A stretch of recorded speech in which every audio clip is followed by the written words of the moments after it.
Bismillahirrahmanirrahim. Assalamualaikum warahmatullahi wabarakatuh. Selamat siang, kembali lagi bersama dengan kami, channel YouTube Budidaya Rumput Grasilaria TFTT ya. Nah, pada kesempatan sore hari ini tanggal 20 Desember 2024, tepatnya di hari Jumat, saat ini kembali kita sedang melaksanakan panen rumput grasilaria ya.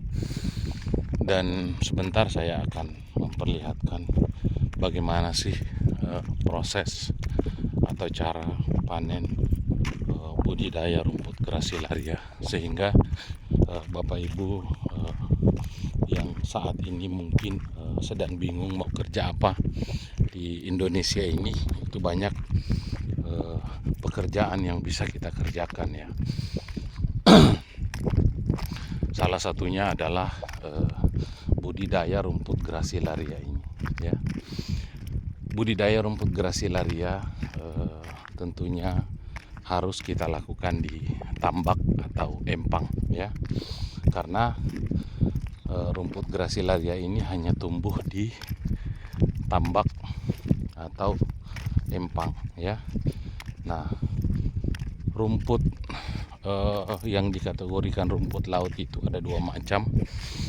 Ada yang tumbuh di laut dengan cara diikat, dan ada juga yang tumbuh di tambak atau empang seperti ini ya. Nanti saya akan perlihatkan bagaimana sih modelnya, dan saya juga akan menjelaskan nanti umur berapa setelah tebar rumput grasilaria ini sudah bisa dipanen ya. Kebetulan empang atau tambak kami ini berukuran kurang lebih sekitar 4 hektar ya. Nah, di sana anggota sedang melaksanakan panen. Nah, kita lihat ya, saya zoom. Nah, itu ada 2 gabus yang sedang diisi ya. Di situ ada orang. Nanti kita ke sana ya, sambil memperlihatkan cara panen rumput grasilaria ya.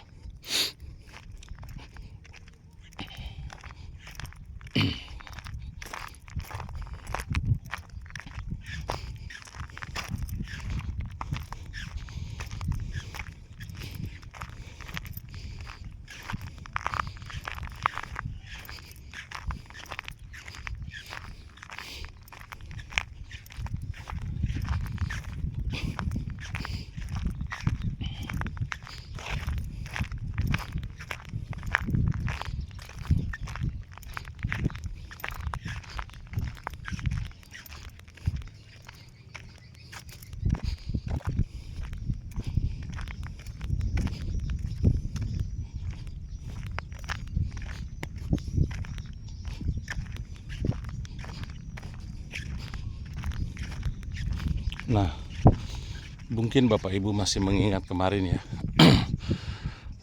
gudang kita yang pertama itu di sana, tapi karena sudah roboh, kita buat gudang kedua ya.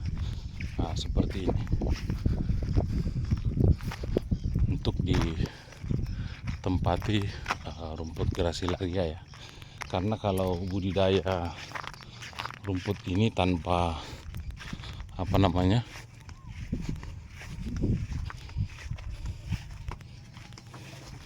gudang itu sulit ya, tidak ada tempat kita untuk menyimpan rumputnya ketika setelah dipanen. Nah, seperti ini ya saudaraku yang saya hormati, rumput grasilarianya, dan kita lihat di atas ya. Ini besok rencananya katanya mau dimasukkan di dalam karung seperti ini ya. Nah, ini kalau di taksir-taksir ini sudah ada kurang lebih sekitar 2 ton ya, dengan yang di bawah sini dengan yang ada di atas. Nah, seperti inilah rumput Gracilaria kalau sudah kering ya. Nah, seperti ini. Nah, kenapa kita membuat gudang modelnya seperti ini? Untuk mengantisipasi ketika ada tambak yang jebol, maka rumput tinggal kita naikkan ke atas seperti ini. Jadi rumputnya aman ya. Nah, seperti ini. Nah, baik saudaraku, kita menuju ke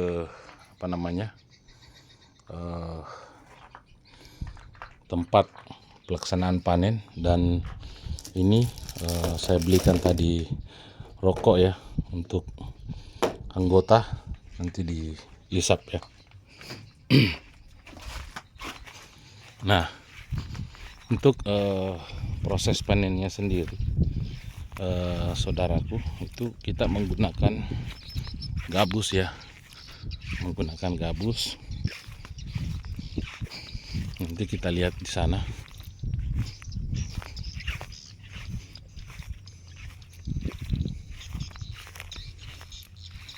Kita jalan dulu ke sana.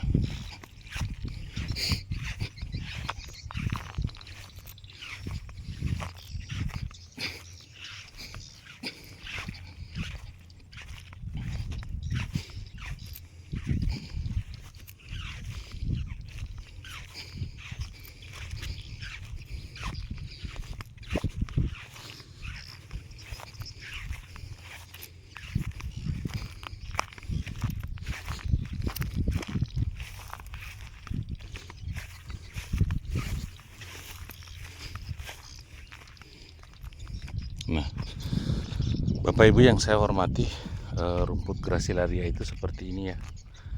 Nah, kita lihat di bawah ya, itu di bawah air. Nah, kita lihat rumput Gracilarianya ya, sudah mulai menebal untuk wilayah gelondongan ini. Nah,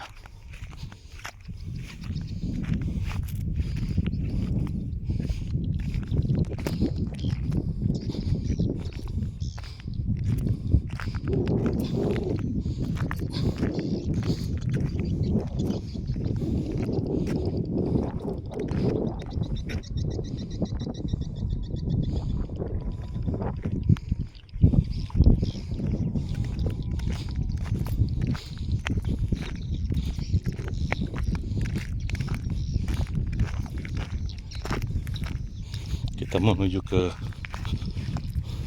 pinggir sungai dulu ya.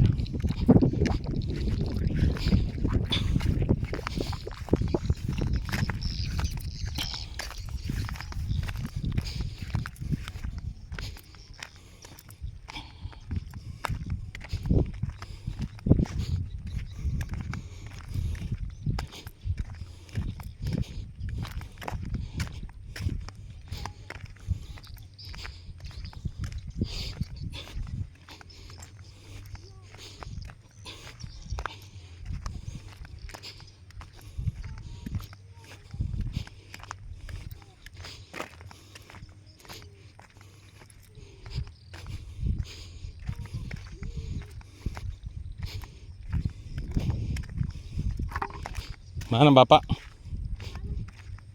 Siapa itu di sana? Ada korek di situ. Ada korek. Ambilkan dulu koreknya bapakmu di rumah-rumah, Lek. Baru bawa ke sana, Lek. Lek. Lari kau cepat. Ambil itu korek di rumah-rumah, Lek.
Nah, saudaraku yang saya hormati, kita melihat teknik atau cara panen rumput Gracilaria itu seperti ini ya. Jadi dipanen menggunakan alat berupa jaring, kemudian kita pasang rotan. Nah, contohnya seperti ini. Kemudian dengan alat itu naikkan ya rumput Gracilarianya menuju ke gabus seperti ini. Masih tebal jadi bawa.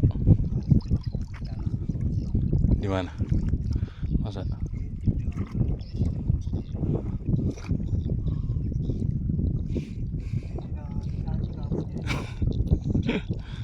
Alhamdulillah ya.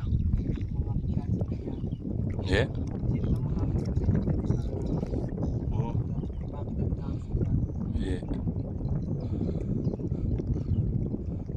Biar mid pakai karungnya dulu besok pagi le. Pakai bahan bayar itu papan.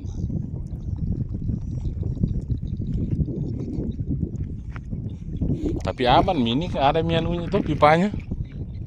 Bisa dikasih keluar masuk airnya. Nah, masa berdua ki?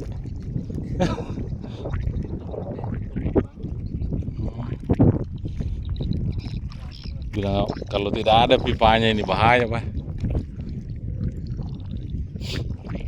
Nah,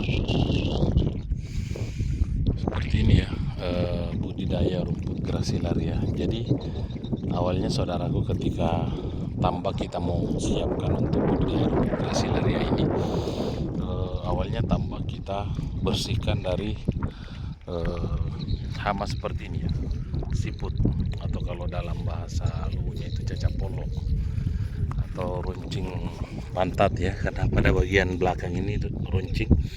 Nah, istilahnya kalau orang di sini itu cacak polok bahasa luwuh ya. Nah, ini sangat keras sekali dalam menghancurkan rumput Gracilarianya ya. Kalau bisa dipungut lebih bagus lagi, karena kalau racun untuk digunakan membasmi siput ini itu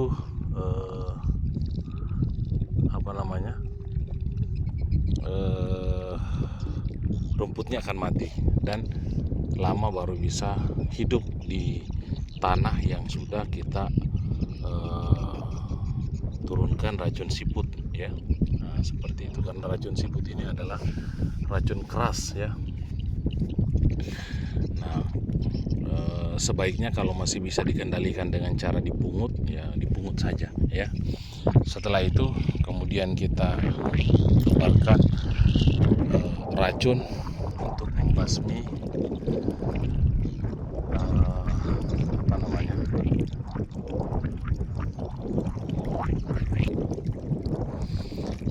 kemudian kita tebarkan racun untuk membasmi ikan yang bergigi ya, ikan yang bergigi. Kemudian wereng ya, wereng itu bisa membuat air itu menjadi keruh. Kemudian udang laci-laci ya. untuk budidaya rumput grasilaria ini itu sangat bertentangan dengan budidaya udang, ya. Udang, kepiting itu semua akan berkurang. Kenapa? Karena budidaya rumput grasilaria ini harus bebas dari ikan yang bergigi, contoh ikan baronang, ikan titam, karena itu bisa mematahkan pucuknya, ya. Nah, seperti itu. Jadi ciri-ciri ketika rumput grasilaria itu pucuknya patah, nah itu secepatnya dibasmi menggunakan racun yang membasmi ikan yang bergigi tanpa menyakiti ikan bandeng, ya. Nah, seperti itu. Itu ada racunnya khusus. Kemudian udang juga itu akan mati, ya. Kepiting juga akan mati, ya. Seperti itu, ya. Jadi semua selain ikan bandeng dan rumput grasilaria itu mati, ya. Dan untuk keong bundar kecil itu bisa dikurangi dengan menggunakan racun purdan, ya. Nah, seperti itu. Kemudian setelah ditebar bibitnya, kalau 4 hektar bisa kita belikan bibit sampai 3 ton supaya cepat, ya, kita tebar. Nah, pada saat proses penebaran racun tadi 3 hari itu usahakan airnya dibuang, ya, agar supaya tidak menyebabkan empang atau tambak kita itu berlumut, ya. Nah, setelah dibuang airnya, kemudian kita isi ikan bandeng. Kalau empang pakitar seperti ini tuh minimal 3.000 saja, 3.000 ekor, ya, jangan lebih. Karena ketika populasi ikan bandeng juga berlebihan, maka dapat memakan rumput grasilaria kita, ya. Jadi tujuannya ada ikan bandeng untuk menggoyangkan rumput tersebut, kemudian kita bisa makan pada saat proses kerja, ya. Seperti itu.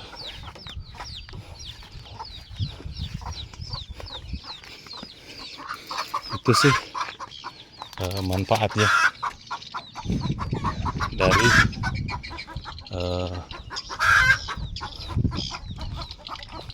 memelihara ikan bandeng, ya.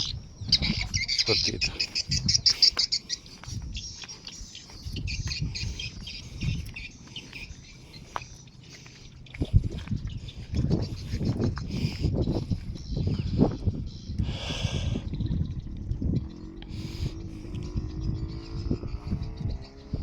Nah, rumputnya dibawa ke sana, dari sana menuju ke sana, ya, untuk dijemur. Dan ditebar, ya, kurang lebih sekitar 1 bulan. Kita lihat perkembangannya. Kalau sudah mulai menebal, ya, kita bisa melaksanakan panen perdana, ya. Nah, setelah dipanen, kemudian ditebar racun lagi, membunuh ikan yang bergigi, ya. 3 hari kemudian diganti airnya, kemudian kita hamur rata lagi. Kita kecilkan airnya dulu, dihambur rata. Setelah itu pelan-pelan ditambah airnya sampai setinggi lutut, ya. Nah, nanti airnya itu akan jernih, kemudian rumputnya akan tumbuh. Setiap bulan kita bisa panen kalau rutin kita melakukan proses perawatan seperti yang saya maksud tadi, ya. Nah, ini harganya sekarang 3.500 per kilo keringnya, ya. Nah, jadi kalau misalnya kita ambil 5 ton, berarti 3, 6, 9, 12, 15 juta kotor, ya. 15 juta kotor, kemudian kita berikan ongkos panen 5 juta, ya. Berarti sisa 10 juta kita bagi 3 kepada pekerja, ya. 2 bagian punya empang, 1 bagian punya bekerja ya, seperti itu. Mungkin ini saja yang bisa saya sampaikan kepada saudara-saudara sekalian untuk budidaya rumput grasilaria ini. Kalau misalnya ada yang mau ditanyakan, silahkan tanya di kolom komentar. Kalau kami bisa jawab, insya Allah kami jawab ya. Wabillahi taufiq wal hidayah. Wassalamualaikum warahmatullahi wabarakatuh.